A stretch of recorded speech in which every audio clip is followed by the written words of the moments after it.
estamos de volta com o programa Ação e Diversidade.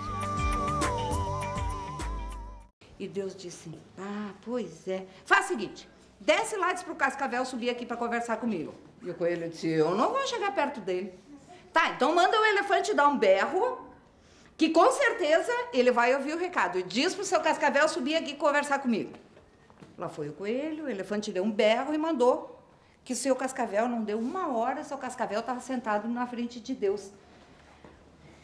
E Deus disse, e daí, seu Cascavel, beleza? Tudo beleza. Como é que tá o remedinho aí que eu dei pra ti? Nossa, mas bate, tá pra lá de bom. Mas tá muito Mas tu tava falando disso, porque da questão da agora fogueira, né? ninguém Da pensa, reunião. porque quando chega- A contação de histórias, o reunir em roda é uma coisa também da humanidade, né? Com certeza. Desde os primórdios, os homens já sentavam ao redor das fogueiras e contavam histórias. E a gente diz que as lendas surgiram porque tinha que explicar. Os fenômenos aconteciam e tinha que explicar, não existia ciência para explicar, né? Então, o homem criava histórias para explicar o inexplicável. Então, assim surgiram as lendas, os contos. E elas foram se espalhando pelo mundo. Porque os mercadores levavam histórias de um lugar para outro. E assim as histórias foram se espalhando. E algumas delas chegaram até mim. Então, eu sou uma contadora de histórias porque eu gosto de ouvir histórias, porque todo mundo conta história e todo mundo gosta de ser ouvido. Eu adoro contar histórias. Então, eu acho que o momento da roda é isso. Primeiro, o objetivo literário, né? É uma roda de leitura. Então, a literatura está em primeiro plano. Divulgar um texto literário, ler o texto literário. Mas, como diria Schopenhauer, toda vez que nós lemos um texto, o tempo que a gente gasta refletindo sobre o texto deve ser o dobro do tempo que nós gastamos lendo o texto. Para poder assimilar. Para poder assimilar. Não tem sentido ler um texto em cima do outro e não refletir sobre aquele texto. Então, esse é o objetivo da roda de leitura. Primeiro, disseminar a leitura. Né, trazer um texto para o pessoal e, a partir da leitura, que representa 1/5 do tempo da roda, fazer esse debate, essa troca, que é a parte mais enriquecedora do encontro. Né? Cada um compartilha a sua história, esses grupos de convivência têm muita experiência, muita bagagem. Eu sempre aprendo muito mais do que ensino, sempre saio daqui muito melhor do que quando eu entro. E eu acho que todos, porque um ouvindo a história do outro vai se refletindo nessa outra história, vai se reconhecendo.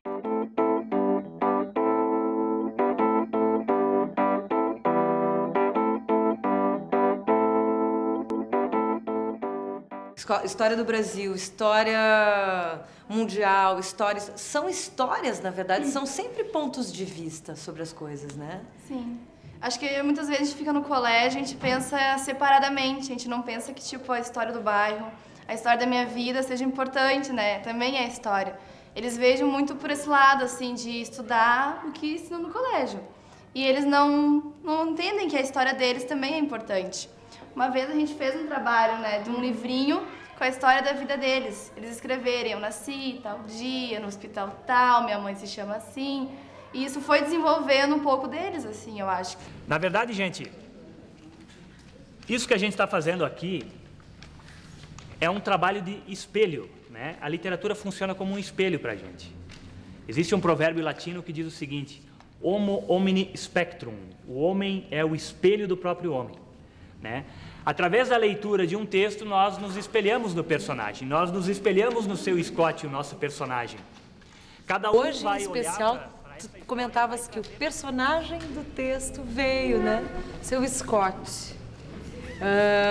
Como é que o senhor se sente hoje, fazendo parte dessa roda, sendo que o senhor, a sua história, e é uma história de amor, né? Vivida, virou um texto literário, né? Uma história que virou poesia, e hoje o senhor vê todas essas pessoas conhecendo a sua história a partir da ótica de um escritor.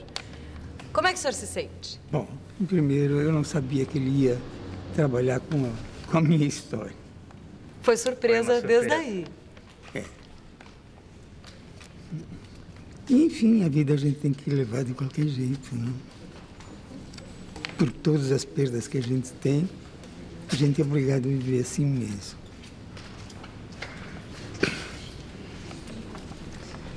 Eu tenho mais 3 filhos e 3 netos.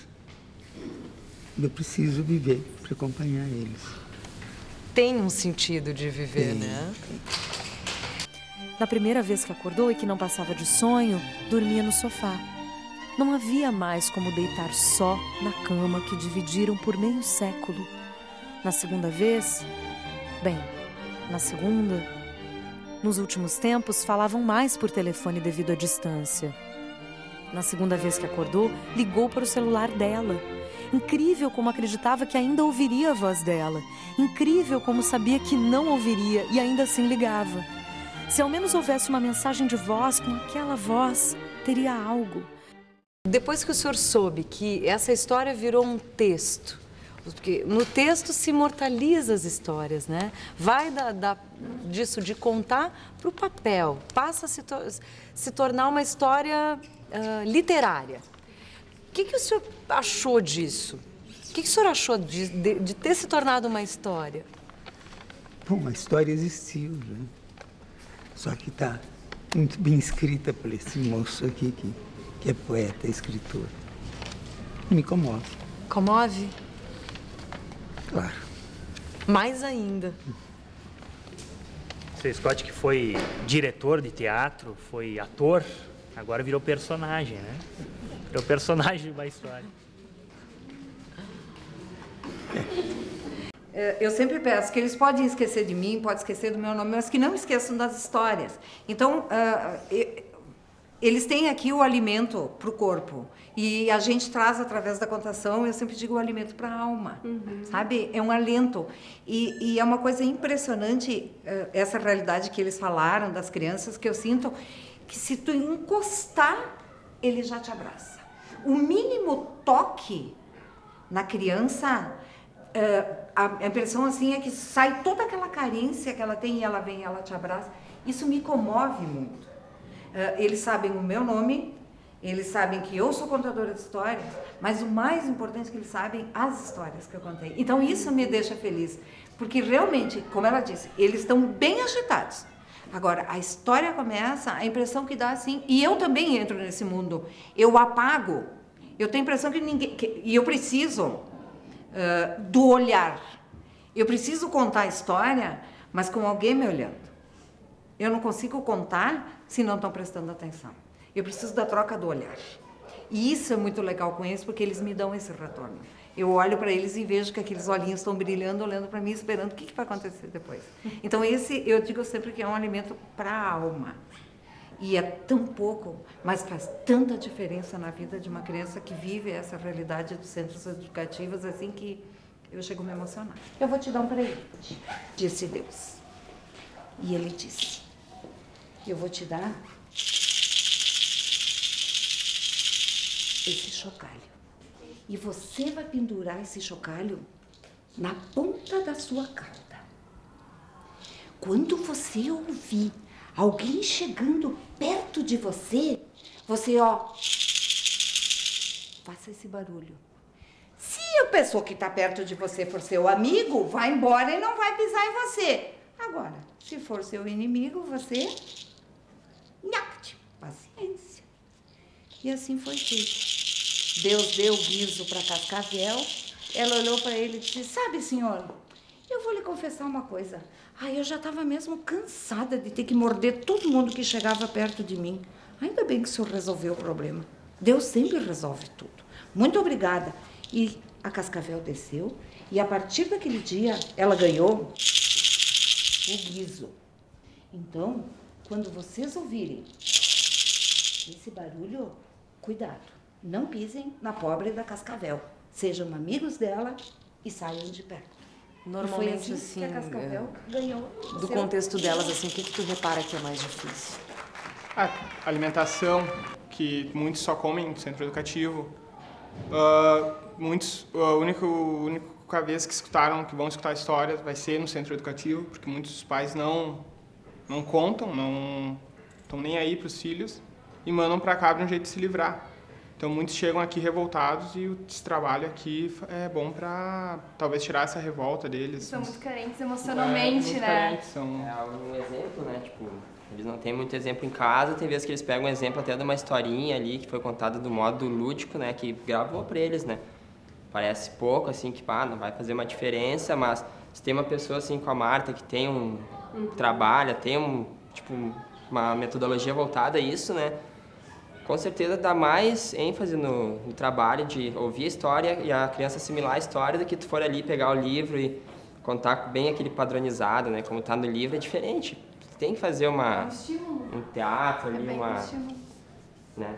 Daí a criança se adapta melhor, porque senão ela não tem vontade de ouvir. Vocês perceberam aqui, elas ficam até começar a história. Né? Ela começou a história, ela viu que tem um enredo, tem um guiso, tem uma coisinha diferente, a criança para e entra de vez na história, né? No momento que a gente se espelha no outro, a gente se reconhece no outro e entende melhor o ser humano como espécie.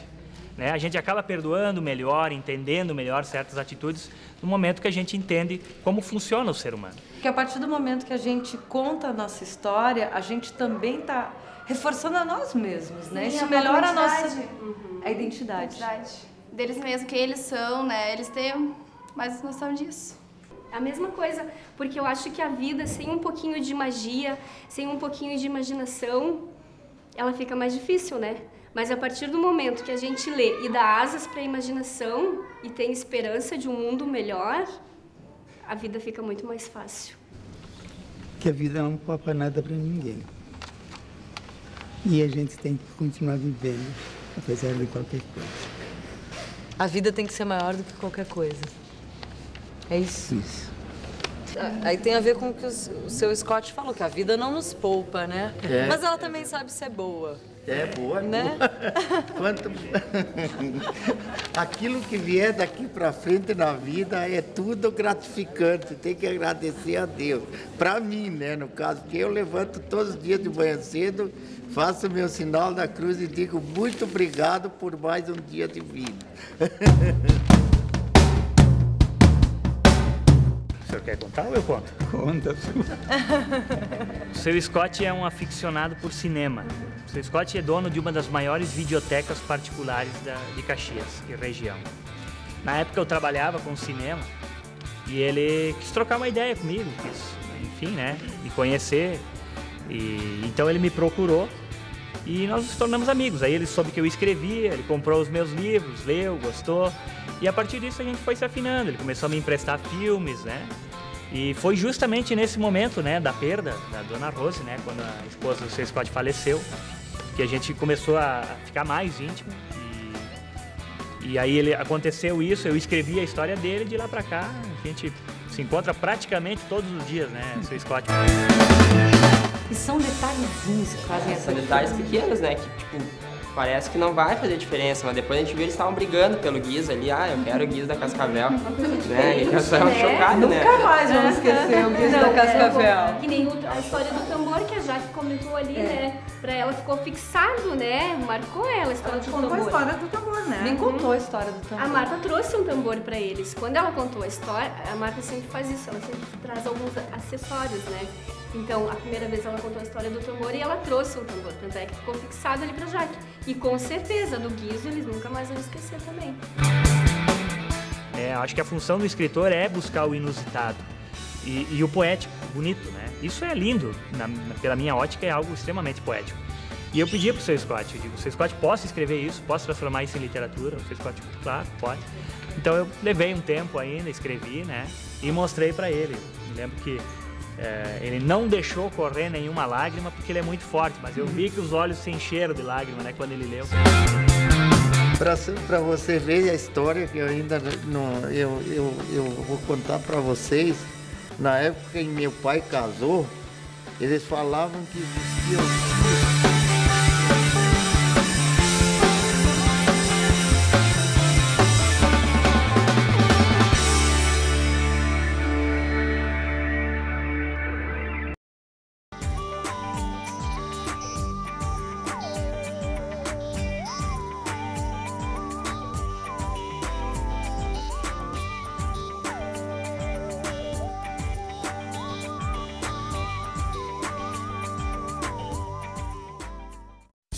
Ação e Diversidade. Apoio Cultural Unimed, a maior, melhor e mais completa estrutura de saúde da região.